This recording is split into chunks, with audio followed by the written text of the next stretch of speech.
Hello everyone, আসসালামু আলাইকুম। আজকে আমি আমার কিছু খুশির মুহূর্ত আপনাদের সাথে শেয়ার করতে চলে এলাম। আশা করছি ফুল ভিডিওটা মনোযোগ সহকারে দেখবেন এবং লাইক কমেন্ট করে জানাবেন ভিডিওটি কেমন হয়েছে।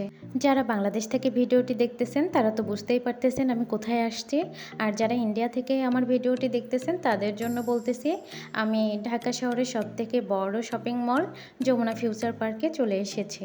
ও আচ্ছা, আপনাদেরকে তো বলাই হয়নি আমি কিসের জন্য যমুনা ফিউচার পার্কে এসেছি। আসলে আমি আজকে একটা ফোন কিনবো, তার জন্য চলে এসেছিলাম যমুনা ফিউচার পার্কে। যেহেতু ফোনের শোরুমগুলো থার্ড ফ্লোরে, এজন্য আমরা চলে যাচ্ছিলাম থার্ড ফ্লোরে।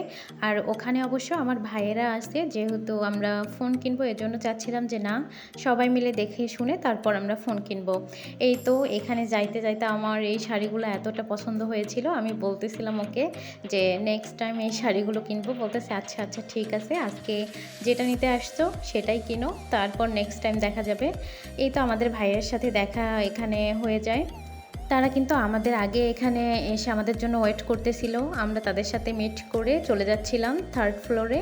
থার্ড ফ্লোরে ওঠার সাথে সাথে ভিভো শোরুমটা চোখে পড়ে।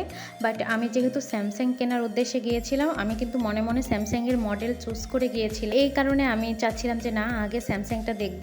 তারপর আমার হাজব্যান্ড বলে যে না চলো আমরা একটু অ্যাপেলের ফোনগুলো দেখি। তাই আমরা অ্যাপেল এক্সে চলে আসি প্রথমেই। আর আমরা কিন্তু অ্যাপেল এক্সের অনেক ভালো ভালো রিভিউ দেখেছিলাম, বাসা থেকে ওনাদের ভিডিওগুলো দেখেছিলাম। আমাদের কিন্তু ভালোই লেগেছিল। আমরা কিন্তু মনে মনে ডিসাইড করেই নিয়েছিলাম যে না, আমরা যেহেতু ফোন কিনবো সব কিছু দেখে শুনে তারপর ফোন কিনবো। তাই এই যে অ্যাপেল এক্সে এসে দেখি অনেকটা এখানে কিন্তু ভিড় ছিল আর কি, সবাই এখান থেকে ফোন কিনতেছিল। আর আমি কিন্তু ফোন সম্পর্কে তেমন একটা বেশি জানি না, তো আমি বেশি কিছু বলবো না, কারণ কোনো কিছু ভুল হতেও পারে। এজন্য আমি জাস্ট ভিডিওটা যে আপনাদের সাথে শেয়ার করতেছি, কিছু কিছু নমুনা আপনাদেরকে বলতেছি আর কি। অ্যাপেল এক্সের ফোনগুলো সবগুলোই ভালো ছিল মোটামুটি, কিন্তু আমরা যেহেতু ইউজড ফোন কিনবো না, আমরা ইনটেক ফোন কিনবো, বাট এখানে ইনটেক ফোন ছিল না। তাই আমরা অ্যাপেল এক্স থেকে বেরিয়ে এই যে বাইরে সবাই মিলে মিটিং করতেছিল যে আসলে আমরা এখন কোন শোরুমটাতে ঢুকবো। আর আমাকে সবসময় জিজ্ঞাসা করতেছিল ওরা যে আপু তুই কী চাস, বা আমার হাজব্যান্ড বলতেছিল তুমি যা বলবে সেটাই হবে। কিন্তু আমি ডিসিশনটা ওদের উপরে চাপাই দিয়েছি। দেখেন আমি কতটা চালাক, কারণ আমি জানি যে ওদের উপর ডিসিশন চাপাই দিলেই আমি ভালো কিছু পাবো, আর নিজে নিজে কোনো ডিসিশন নিলে আমি ঠকে যাব। এই যে সামনে মোবাইল ক্লাব, এই মোবাইল ক্লাবের ভিডিওগুলো কিন্তু অনেক দেখেছি আমি, বাট এখানে আমার ভাই বলতেছিল যে না এখানে ঢোকা যাবে না, এখানকার ফোনগুলো তেমন একটা ভালো হয় না। ওদেরকে কি আমি দৌড় করাবো, ওরাই আমাকে দৌড় করাচ্ছে। আমি কিন্তু এখানে হাঁটতে পারতেছিলাম না, তার জন্য আমি আর আমার ভাই পিছনে ধীরে ধীরে হাঁটতেছিলাম। আমার হাজব্যান্ড আর আমার আরেকজন ভাই ওরা সামনে হাঁটতেছিল। আমরা ডিজমোতে ঢুকেছিলাম। ডিজমোর ফোনগুলো দেখে বাইরে বের হয়ে আমার ভাই বড়রা সবাই মিলে মিটিং করতেছিল, কারণ ওরা ডিসিশন নিতে পারতেছিল না, যেহেতু আমি ডিসিশন ওদের উপর চাপাই দিয়েছিলাম। আর বারবার আমাকে বলতেছিল যে আপু তুই কি বলবি, আমার হাজব্যান্ড বলতেছিল যে তুমি কি করবে সেটাই হবে। আমি বললাম যেহেতু আমি স্যামসাংয়ের মডেলটা দেখে এসেছি, চলো আমরা স্যামসাংটাই আরেকটু দেখে আসি। এখানে আমরা স্যামসাংয়ের শোরুমে এসেও স্যামসাংয়ের ফোনগুলো দেখলাম, আর সম্পূর্ণ মডেলগুলো আমরা চেক করেছি, কিন্তু আমার কাছে মনে হয়েছে যে না, স্যামসাংটা আমার সাথে যাবে না। কারণ কি, আমার হাতটা প্রচণ্ড ছোট, আর স্যামসাংয়ের এই ফোনটা ছিল একটু বড়, এটা আমি কভার করতে পারবো না আমার হাতে।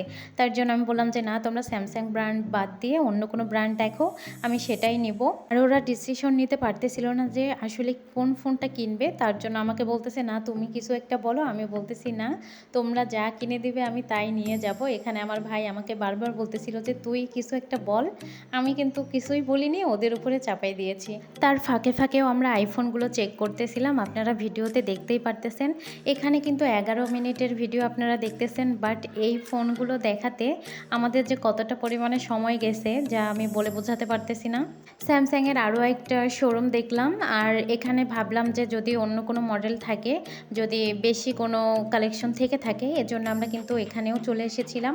বাট না, সেম কালেকশন সব শোরুমেই ওদের। আর আমার ভালোই লাগতেছিল, যেখানেই যাচ্ছিলাম তিন মাথা একখানে হয়ে কী কী জানি এগুলো প্ল্যানিং করতেছিল আর কি। আর আমাকে সবসময় বলতেছিল যে তুই কি বলবি, তুই কি বলবি, আমার ভাই বলতেছিল। আমি বলতেছি না, আমি কিছুই বলবো না। বাট শেষ মুহূর্তে আমার ইচ্ছে মতো আমি ফোন কিনেছি, সেটা শেষে দেখাবো আপনাদেরকে। আমরা কিন্তু ভিভো শোরুমেও এসেছিলাম, এখানেও ফোন দেখলাম কয়েকটা। বাট আমার কেন জানি কোনো ফোনেই পছন্দ হচ্ছিল না। আমার কাছে আমার মনে তো ধরেছে যে কোনো একটা ফোন, সেটা তো আপনাদের সাথে শেয়ার করবই। বাট ওদেরকে আমি বলতেছি না যে আমার মনে কোন ফোন ধরেছে। আমি জাস্ট ওদেরকে বলতেছি তোমরা যা চুজ করবে সেটাই আমি নিব। ওরা তো বুঝতে পারতেছিল না যে আসলে আমার পছন্দ কোনটা হচ্ছে কোনটা হচ্ছে না।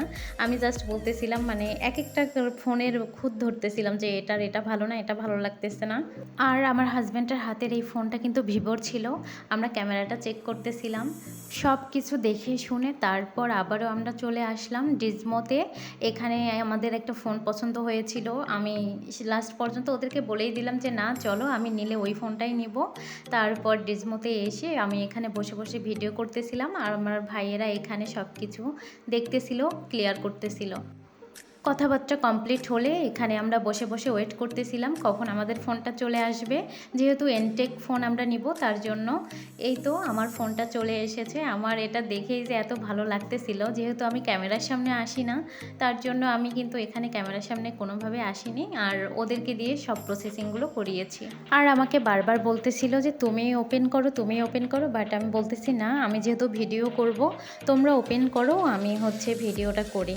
আর আমি তো এটা ইউটিউবে শেয়ার করব, এই বলে আমার হাজব্যান্ড আর আমার ভাইকে দিয়ে আমি ওপেনিং করালাম। আমার মতো কার কার পছন্দের জিনিস পেলে এতটা খুশি লাগে অবশ্যই কমেন্ট করে জানাবেন। আমার তো অনেক অনেক অনেক খুশি লাগতেছিল।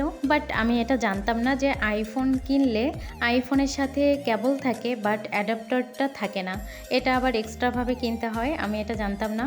ভাই রে ভাই, অ্যাডাপ্টারের দামটাই যত।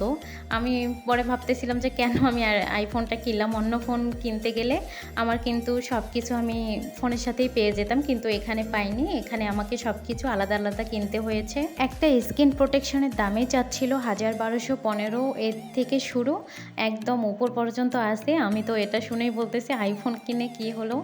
তারপর আমার হাজব্যান্ড বলতেছিল আরে বাদ দাও, শখের দাম লাখ টাকা নাকি, এরকম একটা কথা বলেছিল। তারপর এখানে এই ভাইয়াটা সব কিছু ঠিকঠাক করে দিচ্ছিল। সত্যি কথা বলতে আমি কিন্তু আইফোন কিনবো বলে যাইনি, আমি কিন্তু স্যামসাংয়ের A56 যে মডেলটা আছে এই মডেলটা চুজ করে গিয়েছিলাম যে না, আমি কিনলে এই মডেলটা কিনেই চলে আসব। বাট ফোনের শোরুমগুলোতে গিয়ে সব কিছু ঘেটে দেখে শুনে আমার যেটা মনে হলো, আমি যদি এত টাকা দিয়ে ফোনে কিনি তার থেকে আমি আইফোনটাই কিনি, ওটাই আমার জন্য বেটার হবে। এই চিন্তা করতে করতে আমি কিন্তু এই আইফোনটা কিনলাম। যাই হোক, আমার অনেক অনেক অনেক ভালো লাগতেছে। আর ভিডিওটা আপনাদের সাথে শেয়ার করলাম, আপনাদেরও কেমন লাগতেছে অবশ্যই কমেন্ট করে জানাবেন। ফোন কেনা শেষ করে আমরা সোজাসুজি চলে আসলাম কাচ্চি ভাইয়ে। কাচ্চিটা বরাবরই আমার ভালো লাগে, আর আমার হাজব্যান্ডও বলতেছিল চলো। যেহেতু আমাদের বেশি সময় ছিল না, ফোন কিনতে কিনতে অনেকটাই লেট হয়ে গিয়েছিল, এখানে প্রায় রাত 8টা-9টার মতো বেজে গিয়েছিল।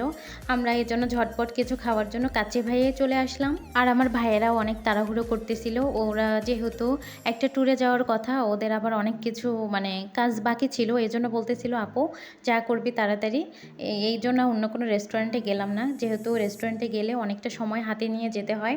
কাচ্চি ভাইয়ে যেহেতু সব কিছু রেডি থাকে, যাব আর অর্ডার দিব, খাবো, তাই আমরা কাচ্চি ভাইয়ে চলে আসলাম। এই যে এখানে সবাই মিলে খাচ্ছিলাম আর ফোনটা সেটিংস করতেছিলাম। খাওয়া দাওয়া শেষ করার পর আমার ভাইয়েরাও চলে গেল, আর আমি আর আমার হাজব্যান্ড চলে আসলাম একটু পার্লারে। আমার যেহেতু একটু চুল কাটার প্রয়োজন, আর যমুনা ফিউচার পার্কের এখানে কিন্তু নাদিয়া আপুর পার্লারও আছে। আমি ভাবতেছিলাম যে যেহেতু এখানে আমরা চলে এসেছি, নাদিয়া আপুর পার্লার থেকে চুলটা কেটে নিয়ে যাই। আমার অনেক দিনের ইচ্ছে ছিল নাদিয়া আপুর পার্লারে চুল কাটার জন্য, তাই এখানে চলে আসলাম, আমার ইচ্ছেটাও পূরণ হলো। যাই হোক, আমার ফুল ভিডিওটা কেমন লেগেছে অবশ্যই আপনারা কমেন্ট করে জানাবেন। ভিডিওটি ভালো লাগলে লাইক কমেন্ট শেয়ার করে আমার পাশে থাকবেন। সবাই ভালো থাকবেন, সুস্থ থাকবেন। আল্লাহ হাফেজ, আসসালামু আলাইকুম।